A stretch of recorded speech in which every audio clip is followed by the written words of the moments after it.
গত বুধবারে আমি আপনাদের কাছে বলেছিলাম যে শ্রীকৃষ্ণ অর্জুনকে অভ্যাস যোগ কিভাবে অনুশীলন করতে হয় সে সম্পর্কে উপদেশ দান করছিলেন এবং অভ্যাস যোগের দ্বারা তাকে তার স্বরূপকে কিভাবে উপলব্ধি করা যায় সে সম্বন্ধে তিনি বলছিলেন। কিন্তু অর্জুনের মনে বোধহয় তখনও সংশয় অপহৃত হয়ে যায়নি, কারণ যার সঙ্গে সর্বদা মিশেছেন, যার সঙ্গে থেকেছেন, তাকে সেই পরমেশ্বর বলে জ্ঞান করা অপর একজন মানুষের পক্ষে অত্যন্ত কঠিন। তাই অর্জুনকে তিনি বললেন, হে অর্জুন, তুমি আমার প্রতি অনুরক্ত ও আশ্রিত হয়ে যোগ অভ্যাস করে আমাকে অবগত হও। এমনি শুধু দেখলে হবে না, আমাকে দেখার মতো দেখতে হবে। আমাকে জানলে তুমি শ্রেষ্ঠ বিষয়ের আর কিছু অজানা বলে মনে করবে না। সহস্র সহস্র মানুষের মধ্যে আত্মজ্ঞান লাভ করবার জন্য কে আর যত্নবান হয়? আর যত্নশীল সিদ্ধ ব্যক্তিদের মধ্যেই বা কজন আমাকে প্রকৃতভাবে জানতে পারেন? আমার মায়ারূপ প্রকৃতি 8টা ভাগে বিভক্ত: ভূমি, জল, অনল, বায়ু, আকাশ, মন, বুদ্ধি, অহংকার। এই প্রকৃতি, এর নাম হলো অপরা। এছাড়াও জীবস্বরূপ আমার একটি পরা প্রকৃতি আছে, সেইটি এই জগৎকে ধারণ করে আছে। একটা শক্তি, সে শক্তি আমার থেকে উদ্ভূত। স্থাবর জঙ্গমাত্মক এই যে বিশ্ব দেখছ, এ সেই শক্তির দ্বারা এবং ক্ষেত্রজ্ঞ স্বরূপ প্রকৃতির দ্বারা সমুৎপন্ন হচ্ছে। অতএব আমি এই সমস্ত বিশ্বের পরম কারণ, আমি এর প্রলয়কর্তা। আমি ছাড়া সৃষ্টি সংহারের আর কোনো কারণ নেই। যেমন মণিহার একটি সূত্রে গ্রথিত থাকে, সেই রকম আমাকেই এই বিশ্ব গ্রথিত হয়ে রয়েছে।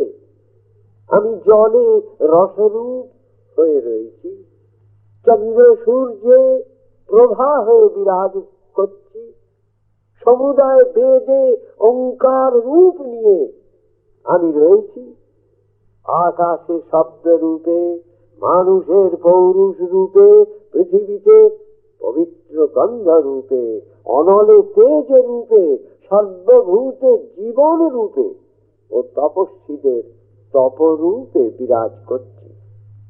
হে অর্জুন, তুমি আমাকে সর্বভূতের সনাতন বীজ বলে জানো।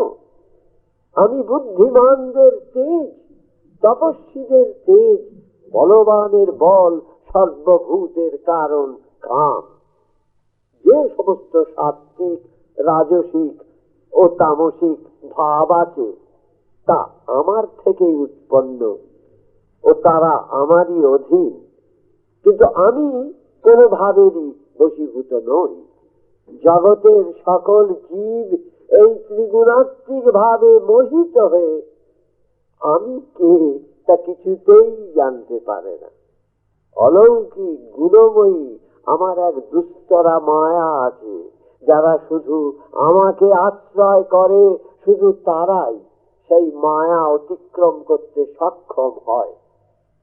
ওই মায়ার প্রভাবে পড়ে যাদের জ্ঞান অপহৃত হয়, তারা আসুর ভাব অবলম্বন করে, তারা আমাকে কখনো পায় না। জগতে 4 শ্রেণীর পুরুষ আমাকে ভজনা করে যেন: যারা আত্ম অত্যন্ত দুঃখ পেয়েছে, তারা আমায় ডাকে; যারা আত্মজ্ঞান অভিলাষী, তারা আমায় ডাকে; যারা অর্থাভিলাষী, অর্থ চায়, তারাও আমাকে ডাকে; আর যারা জ্ঞানী, তারাও আমাকে ডাকে। এর মধ্যে যারা প্রকৃত ভক্ত ও যোগযুক্ত জ্ঞানী তারাই শ্রেষ্ঠ। আমি জ্ঞানবানের ও জ্ঞানবানরা আমার প্রকৃত প্রিয় এমনি বিশ্বাস করলে হবে না। আমি কে, আমার স্বরূপ কি তা জেনে যারা সত্যিকারের ভক্তিতে আপ্লুত হয়ে আমার প্রতি অনুরক্ত হয়, আমি তাদের ভালোবাসি। বহু জন্ম অতিক্রম করে জ্ঞানবান ব্যক্তি বাসুদেবী এই চরাচর বিশ্ব এই রূপ বিবেচনা করে আমাকে পেয়ে থাকেন। কিন্তু সেরকম মহাত্মা অতি দুর্লভ। অন্য উপাসকরা নিজ নিজ প্রকৃতি অনুসারে বিভিন্ন দেবতা বা অন্য উপদেবতার ভজনা করে থাকে।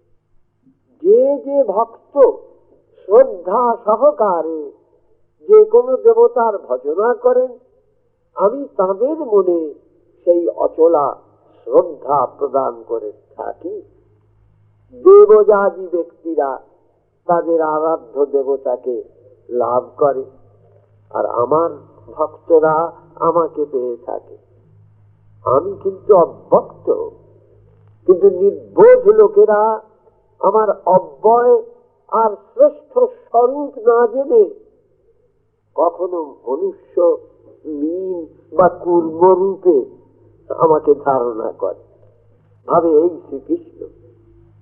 আমি যোগ মায়ায় প্রচ্ছন্ন হয়ে আছি, সকলের সম্মুখে কখনো আমি প্রকাশিত হই না।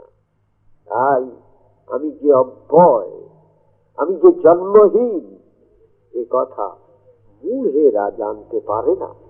হে অর্জুন, আমি ভূত ভবিষ্যৎ বর্তমান এই তিন বিষয় জানি, কিন্তু আমাকে কেউ জানে না। জন্ম লাভ করে সমস্ত প্রাণী মোহে বিমোহিত হয়ে পড়ে, কিন্তু যে সমস্ত পুণ্যাত্মারা পাপ বিনষ্ট করেছেন, মোহ দূর করতে পেরেছেন, তারাই আমাকে আরাধনা করেন। যারা আমাকে আশ্রয় করে জরা মৃত্যু অতিক্রম করবার জন্য যত্নবান হন, তারাই নিখিল কর্ম ও সনাতন গ্রন্থকে অবগত হতে পারেন। যিনি অন্তকালে আমাকে স্মরণ করে কলেবর পরিত্যাগ করেন, তিনি নিঃসন্দেহ আমার স্বরূপ প্রাপ্ত হন। সেই ভক্তি থাকা চাই। এই ভক্তির সম্বন্ধে তিনি বললেন, যে ব্যক্তি একান্ত মনে অন্তকালে যে যে বস্তু স্মরণ করে দেহত্যাগ করে, সে সেই বস্তুর স্বরূপ প্রাপ্ত হয়ে থাকে। আমাকে মন ও বুদ্ধি সমর্পণ করলে সে আমাকেই প্রাপ্ত হবে, সন্দেহ মাত্র নেই।